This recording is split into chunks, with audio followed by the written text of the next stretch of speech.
This next section continues from where Peter Walsh left off. So remember, Peter Walsh is leaving Regent's Park, and he passes this woman who is singing. She's a poor woman, possibly she's homeless. And so after Peter Walsh goes past, Rezia Smith sees her. So she's also leaving the park with her husband, Septimus. And remember, they're heading to an appointment, and they have someone to see, which we're going to find out a bit more about. So it's interesting to me how she responds to this woman. Rezia is very empathetic towards her. She's curious about her life, whereas Peter is a little more judgmental. I would say that Rezia, is more caring. And she says, what does she do if it's wet outside? Or what if like a relative or someone she knows when she wasn't so poor happens to see her there, and she imagines that she might feel shame or embarrassed about her condition. Where does she sleep at night? She's definitely concerned about her. And then what's ironic is that her music, the song she is singing, and even the lyrics that she's singing seem so happy.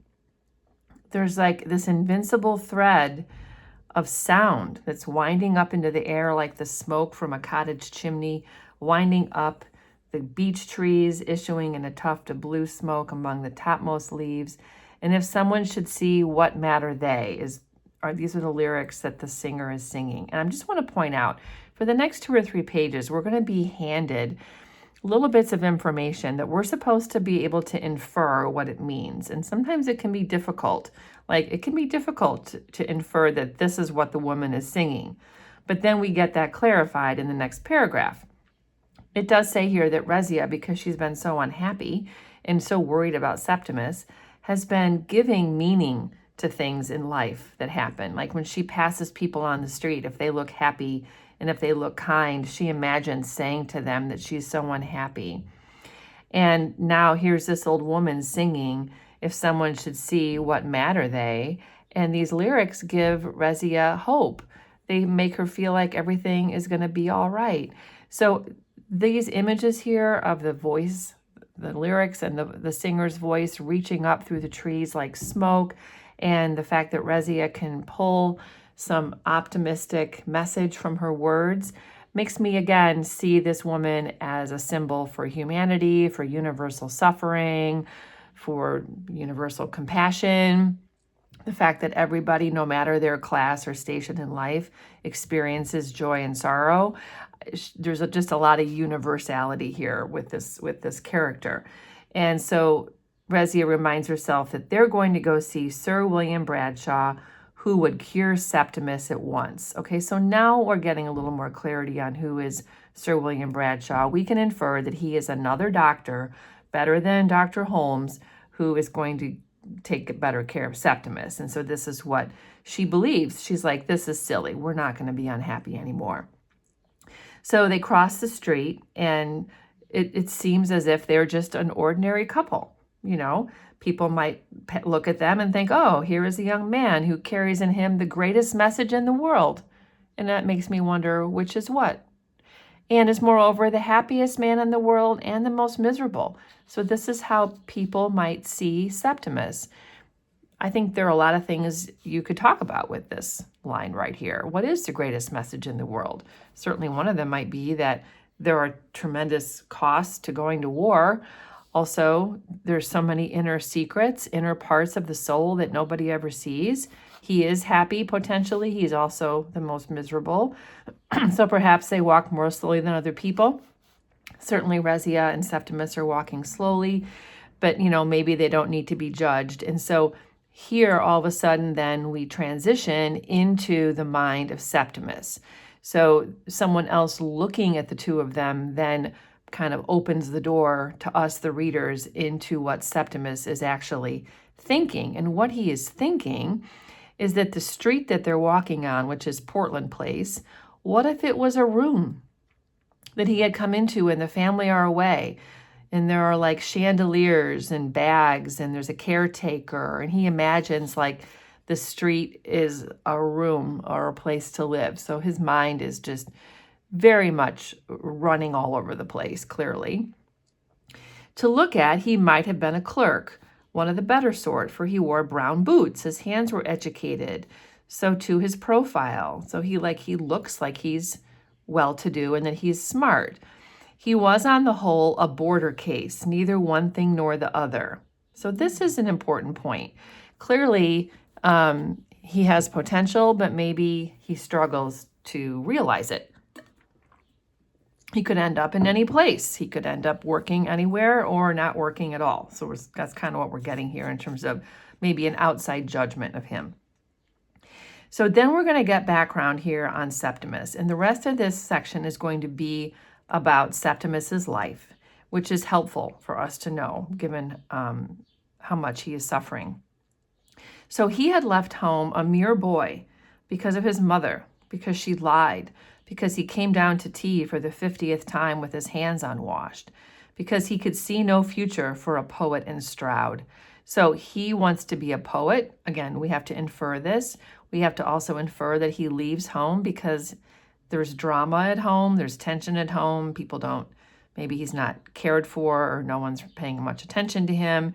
So he tells his little sister, and then he leaves a note saying he's gone to London and he plans to hopefully become famous there.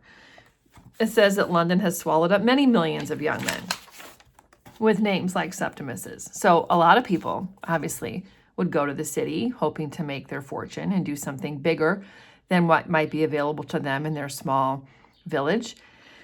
And so when he gets there, he finds a place to live on Euston Road, some small little room. And he starts his life, and there are experiences in those 2 years that change his face from a pink, innocent oval to a lean, contracted, and hostile face. So I have a note here, this is coming of age, like he has to face the realities of living on his own. I thought this was an interesting simile. It's the same as like what a gardener says when he opens the conservatory door in the morning and finds a new blossom on his plant. It has flowered from vanity, ambition, idealism, passion, loneliness, courage, laziness, the usual seeds, which all muddled up in a room of the Euston Road, made him shy and stammering, made him anxious to improve himself, made him fall in love with Miss Isabel Pole, lecturing in the Waterloo Road upon Shakespeare. So he becomes more vulnerable and sort of sensitive because of the hardships of living on his own. He also does get very impassioned about writing and learning about literature, and he's clearly taking classes and trying to learn more about Shakespeare.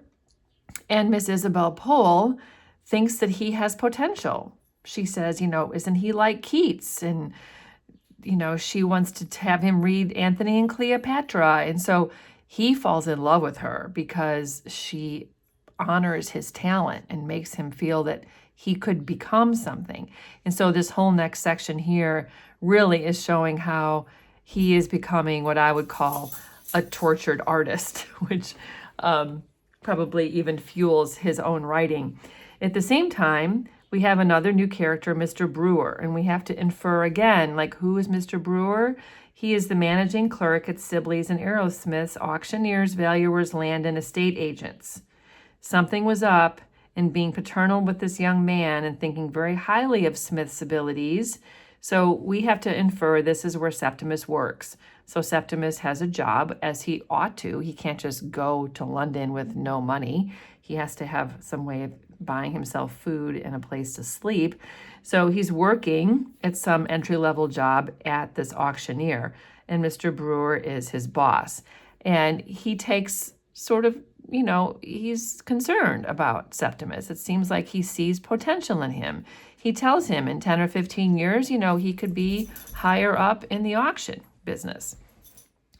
If he keeps his health, said Mr. Brewer, because Mr. Brewer thinks he looks weakly. So he advises that Septimus play football, and he invites him to supper and makes sure he's getting enough food. He tries to think of ways to give him more money. Like he's concerned he's not taking good enough care of himself. And then what happens is World War I.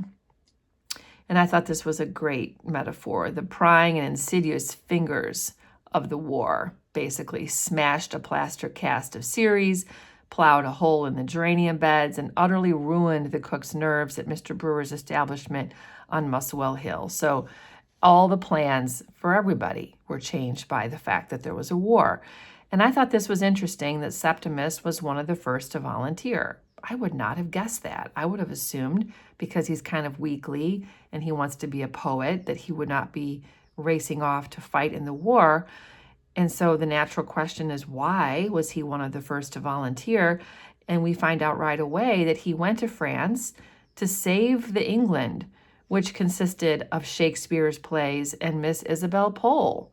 Like, he goes to save the things that mean so much to him. And going to war basically brings about the change that Mr. Brewer thought he needed. He becomes like a dude, he gets really strong. He is a good soldier, and his officer, Evans, they kind of become a pair where they do everything together. They sort of fight and joke around, but they go on missions together and they cover each other. And so this is the Evans that was referenced earlier in the book, who had died in the war. So it does turn out that Evans was killed. And again, it's just random. People just are in the wrong place. And Septimus was spared. And it was right before the war ended. So they almost made it out together, the two of them. And what's interesting is that when Evans was killed, Septimus congratulates himself for not feeling very much and for being very reasonable. The war had taught him this, that you have to you can't let death bother you. And I don't know if any of you have read The Things They Carried, but that's a theme in that book as well, that there's a lot of things that soldiers do to sort of insulate themselves from the feelings that you experience when you see death or when you're afraid of your own death. They find ways to sort of bury all that. And so that had happened to Septimus, and he thinks it's a good thing. He's happy that the shells missed him. He watched them explode with indifference. When peace came, he was in Milan. So this is where he goes at the end of the war, and we're going to find out on the next page. This is where he met Rezia, because he was staying at an inn, and one of the daughters of the inn was Lucrezia, and she was making hats. And he became engaged one evening when the panic was on him that he could not feel. Okay, so now we're getting an introduction to his PTSD. The war is over. He's in Italy. He's enamored with this young woman, Lucrezia, and he proposes to her when he's feeling emotionally unstable, and maybe it was a coping mechanism. But he talks about having these sudden thunderclaps of fear and waking up sometimes in the night, imagining things, and he doesn't feel something. So there's this moments of fear, but then he doesn't feel, and all these things he's watching Lucrezia do, all the things that are going on in the daily life of all the people around him, he cannot feel. Here's the girls laughing and making hats. There were moments of waking in the morning. The bed was falling. He was falling. So he just is having these horrible dreams, and yet also kind of feeling numb to the world. And so he asked Lucrezia to marry him. That was ill-advised, I'm sure, but I'm guessing it was a way of coping. And she's obsessed with hats. This is what she does. She's making hats, and all she does is she's walking through the city is notice everybody's hats and tell Septimus about how important the hat is in your outfit, and all the different the hats they pass and what's good about them and what's not. And when she would see a beautiful hat, she would say to Septimus, "Oh, it's beautiful." But for Septimus, that beauty was behind a pane of glass. Even taste, good things to eat, had no relish to him. So he's clearly shutting down. He put down his cup on the little marble table. He looked at people outside. They seemed happy in the street, talking, shouting, but he could not taste, he could not feel. In the tea shop among the tables, the chattering, this fear would come over him, and he could not feel. So he can't feel, it seems as a way to deal with the fear. It's like a shutting down when he feels those feelings. He could reason, he could read, so he could read Dante, and Rezia would tell him to quit reading. He's always reading because it's how he's coping. He could add up his bill. His brain worked. It must be the fault of the world then that he could not feel. It doesn't even occur to him that this is because of the war.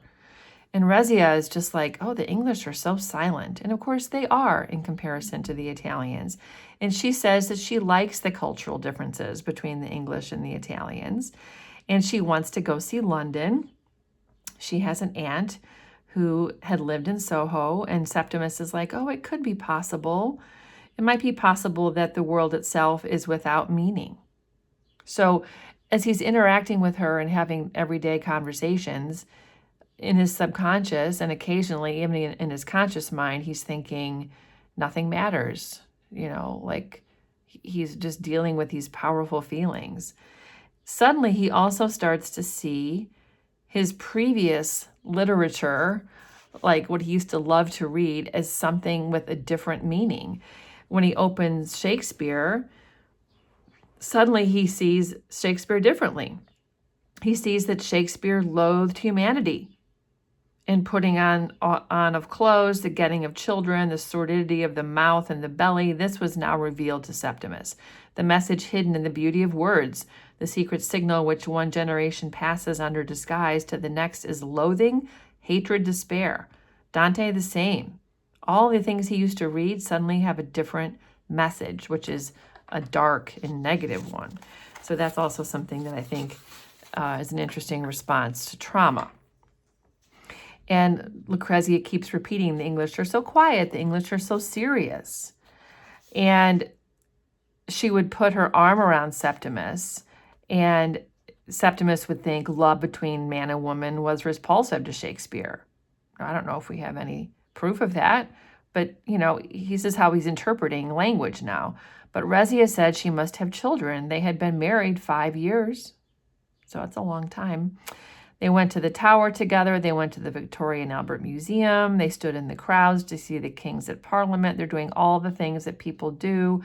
She says she has to have a son like Septimus, but Septimus thinks we cannot bring children into a world like this. Now, this is also a timeless thought. I know in many generations there have been people who have said that. Every time we have a significant change to the world, technological development, wars, threats, corruption, there are people who think we shouldn't bring children into this world. And so that's what he thinks at that time. One cannot perpetuate suffering or increase the breed of these lustful animals who have no lasting emotions, but only whims and vanities. So, he sees the rest of the world as being so corrupt. He watched her snip and shape, so she's making her hats. For the truth is that human beings have neither kindness nor faith nor charity beyond what serves to increase the pleasure of the moment. They hunt in packs. Also a universal truth. It doesn't matter what generation you're from, there are times when we have all seen society as being like this. And of course, the opposite is also true. So it's just showing, the imperfect elements of our world. They desert the fallen. They are plastered over with grimaces. So he thinks this is what people really are like deep down.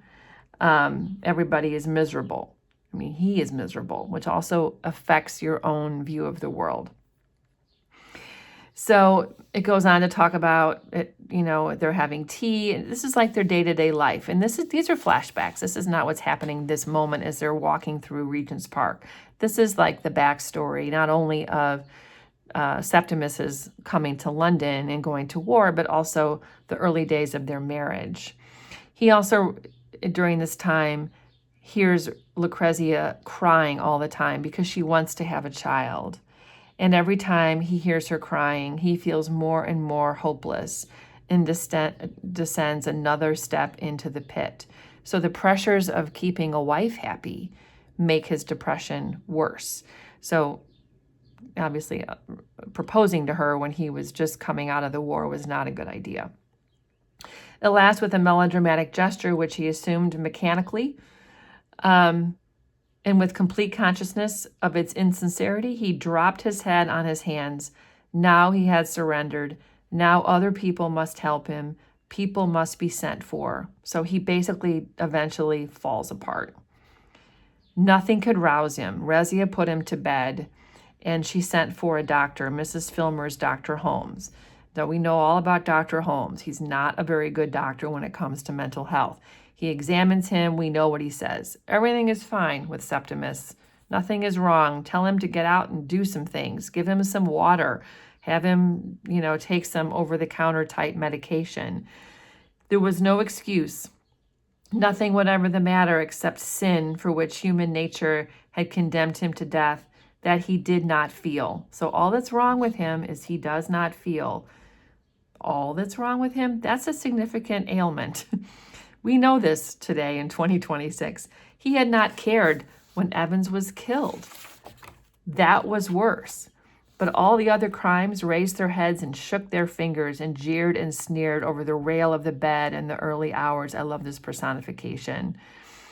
At the prostrate body, which lay realizing its degradation, how he had married his wife without loving her, had lied to her, seduced her, outraged Miss Isabel Pole. Maybe she liked Septimus too, and was so pocked and marked with vice that women shuddered when they saw him in the street. This is how he views himself.